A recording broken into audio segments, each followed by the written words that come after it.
ఇప్పుడు మీరు చెప్పినటువంటి లాస్ట్ 11 ఇయర్స్లోకి వద్దాం. ఇది దానికి యాప్ట్ అని నేను అనుకుంటున్నాను. Yes yes. నేను షోస్ దగ్గర ఆపాను ఇందాక, ఏది బతుకు జట్కా బండి అండ్ ఆల్.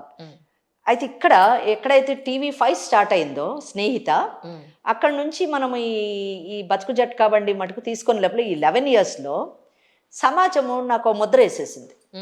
ఏమని? ఈవిడి ఫ్యామిలీ మ్యాటర్స్లోనే ఫ్యామిలీ అడ్వకేట్ అని ఒక ముద్ర వేసింది. అప్పుడు మటుకు ఉన్న 22 ఏళ్ళు నా హైకోర్టు ప్రస్థానం కానివ్వండి, నా ప్రయాణం కానివ్వండి, నేను పెద్ద పెద్ద కేసులు చేసినవి, ల్యాండ్స్ కానివ్వండి, ప్రాపర్టీస్ కానివ్వండి, గవర్నమెంట్ కేసులు కానివ్వండి, ఇవన్నీ పోయినాయి. అందరూ ఇక ఆఖరికి న్యాయ వ్యవస్థ కూడా ఏదన్నా ఫ్యామిలీ ప్రాబ్లం వస్తే వెంకటేశ్వరి గారు ఇస్ ద రైట్ పర్సన్ అని చెప్పడం మొదలెట్టారు. ఒక ప్రోగ్రామ్ ఒక పెద్ద స్టాంప్ వేసేసారు. అడ్వకేట్స్ మా కుటుంబం కూడా నాకు అదే ఇచ్చారు. సరే ఇంకా నా దగ్గరికి ఫ్యామిలీ మ్యాటర్స్ రావడం మొదలయ్యాయి. ఇక అప్పటికి ఫ్యామిలీ కోర్ట్స్ వచ్చేసాయి కదా. ఇక నేను ఫ్యామిలీ కోర్ట్స్కి వెళ్ళడం మొదలెడితే ఎలాగండి, నేనేమో అక్కడ హైకోర్టులోని మంచి మంచి కేసులు చేసుకుంటున్నాను, మంచి ఫీజులు వచ్చే కేసులు చేసుకుంటున్నాను. ఈ ఫ్యామిలీ మ్యాటర్స్ ఈ సేవలాగైతే బయట చేయగలను, కానీ వృత్తిపరంగా చేస్తే మనము ఎలాగా ఫైనాన్షియల్లీ కష్టము, ప్లస్ ఇంకోటి ఏంటంటే లా ఇమోషనల్గా చేసే కేసులు, ఇది ఎలాగని అనుకుంటుంటే భగవంతుడు ప్రతిదాన్ని చెప్పాను కదా, ప్రతి చోట ఆయనకు తెలుసు ఏది ఎక్కడ ఎలాగా ఇచ్చేయాలి. ఎప్పుడైతే ముద్ర అయితే వేసారు బాగానే ఉంది. నా అదృష్టం అని చెప్పాలో లేకపోతే నా ప్రయాణంలో ఇంకా కొనసాగేది ఉంది కాబట్టేమో ఈ ఫ్యామిలీ కోర్ట్స్ పెట్టడము, నాకు ఈ ముద్ర వేయడము జరిగిన తర్వాత ఏదో మామూలుగా ఉన్న టైంలోని ఈ ఫ్యామిలీ కేసులు ఎక్కువైపోయాయండి. రోజుకు 2-3 కేసులు కోర్టులో ఉండే పరిస్థితి పోయి రోజుకు 200-300 కేసులు ఫ్యామిలీ కోర్టులో పడే రోజుకి పడేటటువంటి పరిస్థితి వచ్చేసింది. రోజుకి 2-3 కేసులు ఉండే పరిస్థితి పోయి రోజుకు 200-300 కేసులు ఫ్యామిలీ కోర్ట్ లిస్ట్లోని రోజు ఉండే పరిస్థితి వచ్చేసింది. మరి ఇక్కడ నాకు ఈ 11 ఏళ్ల ముందు మరి ముద్ర వేశారు కదా, ముద్ర వేసినప్పుడు ఈ 200 కేసులు అంటే ఫ్యామిలీ కోర్ట్స్ టాప్ పొజిషన్కి వెళ్ళిపోయి కేవలం ఫ్యామిలీ మ్యాటర్సే ఎక్కువగా సర్క్యులేట్ అవుతున్న కాలంలోని కేసులు మరి అక్కడే పడుతున్నాయి కాబట్టి అడ్వకేట్లు అందరూ కూడా అక్కడికే రావాల్సిన పరిస్థితి. పెద్ద పెద్ద సీనియర్ అడ్వకేట్స్ కూడా సీనియారిటీ పొందినటువంటి వాళ్ళు కూడా ఇక్కడికే వచ్చేస్తున్నారు. సో మరి ఆ టైంలోని దే కాంట్ గో బ్యాక్. సమాజము ఈమె కాదు మేమే ఫ్యామిలీ మ్యాటర్స్లో ఎక్స్పర్ట్ అని చెప్పేటటువంటి పరిస్థితి లేదు, ఎందుకంటే ఆల్రెడీ మీరే ముద్ర వేశారు నాకు. కనుక ఆ ముద్రను బ్యాక్ తీసుకోలేక మళ్ళీ అప్పుడు కూడా ఆవిడ ఫ్యామిలీ మ్యాటర్స్లో బాగా చేస్తారు అని చెప్పాల్సినట్టు పరిస్థితి. కాబట్టి ఇక అప్పటికి నాకు ఒక ఫ్యామిలీ మ్యాటర్స్ ఈవిడ చాలా బాగా చేస్తారు, షీఈ్ అన్ ఎక్స్పర్ట్ అనేటటువంటి ఒపీనియన్ సమాజంలోని రావడం జరిగింది. దాంతో ఆ ముద్ర నాకు పడిపోయేసరికి ఇంకా ముద్ర అయితే పడ్డది. కానీ మేము అన్ని కేసులు అయితే ఇప్పుడు ఒక విషయం చెప్పాలి. చాలామంది ఒకసారి ఒక ఫ్యామిలీ కోర్ట్ జడ్జి నన్ను అడిగారు, సీనియర్ మోస్ట్ జడ్జి, మేడం మీకు ఒక 100 కేసులు ఉంటాయా ఈ కోర్టులో అని అడిగారు. ఏమండి నాకు 2 కేసులు ఉన్నాయని అన్నాను. ఆవిడతో చేశాను చాలా పెద్ద కేసులు. అయితే ఆవిడ అన్నారు ఇది నిజమా అని అన్నాను. ఏమన్నా మా కంప్యూటర్లో కొడితే తెలుస్తుంది. చూస్తే నిజమే 2 కేసులే ఉన్నాయి. నేను అనుకోలేదు. లేదండి ఇక్కడ నేను చెప్పేది ఏంటంటే వచ్చిన ప్రతి ఫ్యామిలీ కేసు నేను తీసుకోనండి. ఎందుకంటే ప్రతి సమస్యని కోర్టు ప్రాంగణం మటుకు తీసుకెళ్లాల్సిన అవసరం లేదు. ఇక్కడ మీరు ఫస్ట్ అడిగిన క్వశ్చన్ న్యాయం ధర్మం, ఇక్కడ నేను ఎక్కువ ధర్మాన్నే పాటిస్తాను. చాలా కాంప్లికేటెడ్, చాలా క్రిటికల్.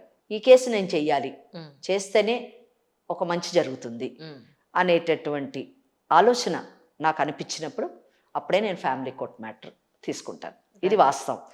మాకు మీరు నమ్మండి నమ్మకండి, మాకు రోజుకు ఒక 10 498A కేసులు వస్తాయి. నా ఈ 33 ఏళ్ల కేసులోని not even single 498A complaint నేను వేయలేదండి మా ఆఫీస్ నుంచి. As a matter of principle ఎప్పుడైతే 498A వేశారో ఇంకా కుటుంబం కలిసేటటువంటి అవకాశం లేదు. ఓకే నేను వేయను అనగానే వాళ్ళు వెళ్ళి వేరే అడ్వకేట్ని చూసుకుంటారు, అది వాళ్ళ ఇష్టం. ఇప్పుడు నేను చెప్పాను కదా, అడ్వకేట్స్ కేసు వచ్చిన తర్వాత వద్దు అని అనడానికి లేదు, అది ఒక్కొక్కళ్ళ ఇంట్రెస్ట్ మీద. ఇది నా ఇంట్రెస్ట్. ఇక్కడ నేను ఒక సోషల్ యాక్టివిస్ట్గా కానివ్వండి, ఒక స్పిరిచువల్ పర్సన్గా కానివ్వండి, ఒక ధర్మాన్ని నమ్మేటటువంటి వ్యక్తిగా నేను కాదనుకుంటాను. దానికి మెయిన్ కారణం ఏంటంటే, అంటే ఇందాక మీరు ఒక క్లయింట్ అడిగిన సమస్యకి సమాధానం చెప్పడానికి లీడ్ తీసుకుంటున్నాను. ఇక్కడ మెయిన్ కారణం ఏంటంటే అండి, నా ఎయిమ్ అండ్ గోల్ ఈ మొదటి నుంచి నా ఊహ వచ్చినప్పటి నుంచి నేను ఇష్టపడేది, నేను ప్రగాఢంగా నమ్మేది కుటుంబ వ్యవస్థ. నాకు కుటుంబం అంటే చాలా ఇష్టం. మేబీ నేను ఒక వసుదైక కుటుంబంలో పుట్టినందువలన పెరిగినందువలన ప్రభావం కావచ్చు. నా వీక్నెస్, మా అమ్మ ఎప్పుడు అంటది, అమ్మ నీకు ఎప్పుడైనా ఒక వ్యక్తి వాళ్ళ వీక్నెస్ చెప్పకూడదు అని అంటది. నేను ఈ విషయంలో మాత్రము నేను చెప్పాలని అనుకుంటున్నాను. నా వీక్నెస్ ప్రేమ. నాకు ఎదుట వ్యక్తిని ప్రేమించాలంటే చాలా ఇష్టము. ఎదుట వ్యక్తి నన్ను ప్రేమింపబడాలంటే నాకు చాలా ఇష్టం. సో ఈ ప్రేమ అన్నది అన్నిటికంటే చాలా strongest thing in the universe అన్నది నేను ప్రగాఢంగా నమ్ముతాను. ఎవరికైనా మీరు చూడండి, ఒక వ్యక్తి మీద ప్రేమ అన్నది ఉంటే ఆ వ్యక్తిని దూషించలేరు, ఆ వ్యక్తిని దూరం చేసుకోలేరు. ఆ ప్రేమ అన్న కాన్సెప్ట్తో మీరు ముందుకెళ్ళినప్పుడు దట్ లీడ్స్ టు పీస్. అది శాంతికి దారితీస్తుంది. ఈ ప్రేమ, ఈ పీస్, ఈ రెండు ఉంటే ఆ కుటుంబం ఒక డిఫరెంట్గా ఉంటుందండి. ఈ రెండింటిని ఆ కుటుంబం సమాజంలోని విస్తరింపజేయగలుగుతుంది. సమాజం మొత్తము ఒక్కసారి శాంతియుతంగా ఉన్న సమాజాన్ని కళ్ళు మూసుకొని ఒక్క క్షణం ఆలోచించండి, ఇంకేముండదు అందులోనే. అంత లవ్వే ఉంటుంది, ప్రేమనే ఉంటుంది అన్నది నేను నమ్ముతాను. ఎందుకంటే కుటుంబం అన్నది ఎంత గొప్ప ఇన్స్టిట్యూషన్ అంటే అదొక్కటే మీకు ప్రొటెక్షన్ ఇవ్వగలదు. అంటే ఈరోజు ప్రపంచం అంతా కూడా, ఈరోజే కాదు ఎప్పుడు ప్రపంచం శాంతి గురించి పోరాడుతూ ఎన్ని ఉద్యమాలు జరిగినా, స్వాతంత్ర ఉద్యమాలు కానివ్వండి, ఏవైనా కూడా, ఏ దేశమైనా కానివ్వండి, దేని గురించి పోరాడారు? శాంతి గురించి పోరాడారు. ఆ శాంతి అన్నది కుటుంబం నుంచి మొదలవాలి. మీరు చెప్పండి, ఒక కుటుంబం సరిగ్గా లేనప్పుడు, ఆ కుటుంబంలో గొడవలు ఉన్నప్పుడు మనం ఆ కుటుంబంలోని హ్యాపీగా ఉండలేము, బయటకు వచ్చి మన పని కూడా హ్యాపీగా చేసుకోవాలి. చాలా డిస్టర్బ్డ్ ఉంటాం. ఎక్కడో ఎంత మనం నటించినా కానీ మన మనసు లోపల ఎక్కడో ఆ భయము, ఆ అభద్రత ఇవన్నీ ఉంటాయి. ఇవన్నీ ఉండకూడదంటే కుటుంబం చాలా పర్ఫెక్ట్గా ఉండాలి, చాలా స్ట్రాంగ్గా ఉండాలి. ఆ కుటుంబం నుంచి వచ్చిన ప్రతి పౌరుడు పౌరురాలు 100% సమాజానికి ఇవ్వాల్సినంత ఇవ్వగలుగుతుంది. కానీ ఒక డిస్టర్బ్డ్ ఫ్యామిలీ నుంచి వచ్చినప్పుడు, ఐఎమ్ సారీ, ఈరోజు చాలా డిస్టర్బ్డ్ ఫ్యామిలీస్ ఉన్నాయి. దానికి మనం కారణం కాకపోవచ్చు. ఎవరు కారణమైనా ఆ కుటుంబాల్లోంచి వచ్చినటువంటి వారిలో ఎక్కడో ఏదో చోట ఒక లోపం, ఏదో చోట అభద్రత, ఏదో ఒక చోట అశాంతి. ఇవన్నీ అన్నిటికంటే కుటుంబం ఇచ్చేటటువంటి భద్రత ఏ వ్యవస్థ ఇవ్వదండి. గవర్నమెంట్ మనకి ఎన్నో ప్రామిసెస్ చేస్తారు, ప్రభుత్వాలు. ఆ ప్రామిసెస్ అన్ని ఫుల్ఫిల్ అవుతాయా? లేదే. ఒక తల్లిదండ్రులు చేసిన ప్రామిస్ 100% ఫుల్ఫిల్ అవుతుంది with the cooperation of the children, ఏదన్నా కానీ. సో కుటుంబం అన్నది చాలా ఇంపార్టెంట్ అన్నది నా ప్రగాఢమైన నమ్మకం. నేను దాని గురించే 33 years నుంచి పీస్, ఫ్యామిలీ, వీటి గురించే నేను వర్క్ చేస్తూ వచ్చాను. అఫ్కోర్స్ ఏదో నేను పెద్ద పెద్ద వ్యవస్థలు పెట్టి చేయకపోవచ్చు, ఇండిపెండెంట్గా నాకు సాటిస్ఫాక్షన్ కొన్ని లక్షల కుటుంబాలని నేను కలపగలిగాను. అయితే ఇక్కడ ఏంటంటే మీరు అడిగిన ప్రశ్న, నేను ఈ 11 ఏళ్ళలో ఈ ముద్రపడి ఇలా కొట్టుకుంటూ వెళ్ళిపోయి ఈ ప్రస్థానంలోని నేను చూసింది ఏంటంటే, ఈరోజు ఈ 22 ఏళ్ల సమాజం వేరండి.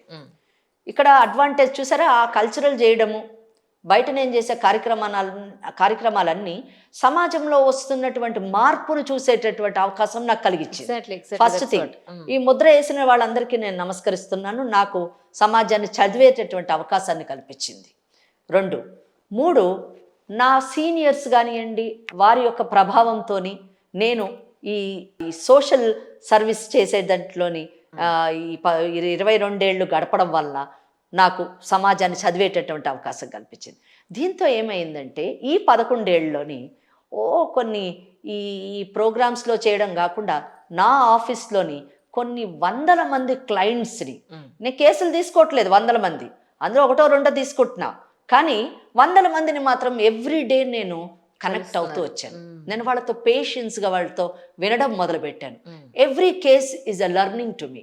అది కోర్టు ప్రాంగణంలోకి రాకపోవచ్చు, కానీ నా ఆఫీస్ ప్రాంగణంలోని ఎవరు వచ్చినా కానీ వాళ్ళ కేసు ప్రశాంతంగా వింటాను. నాకు ఎంత బిజీ, ఒక 10 లక్షలు వచ్చే కేసు ఉన్నా కానీ అది పక్కన పెట్టి I give priority to this case. ఆ ప్రతి కేసులో నేను ఎన్నో విషయాలు తెలుసుకుంటూ వచ్చాను. సమాజంలోని అనేకమైనటువంటి మార్పులు ఈ 11 ఏళ్ళలో వచ్చాయి. అంటే నా 11 అంటే it is not a fixed time. నేను నా ప్రాక్టీస్ లో మీరు అడిగారు కాబట్టి చెప్తున్నాను. ఈ 11 ఏళ్ళలోని సమాజంలోని ఆర్థిక పరమైనటువంటి మార్పులు వచ్చాయి, సామాజిక పరమైనటువంటి మార్పులు వచ్చాయి, అలాగే రాజకీయ మార్పులు కూడా సమాజం పైన అనేకమైనటువంటి ప్రభావాలు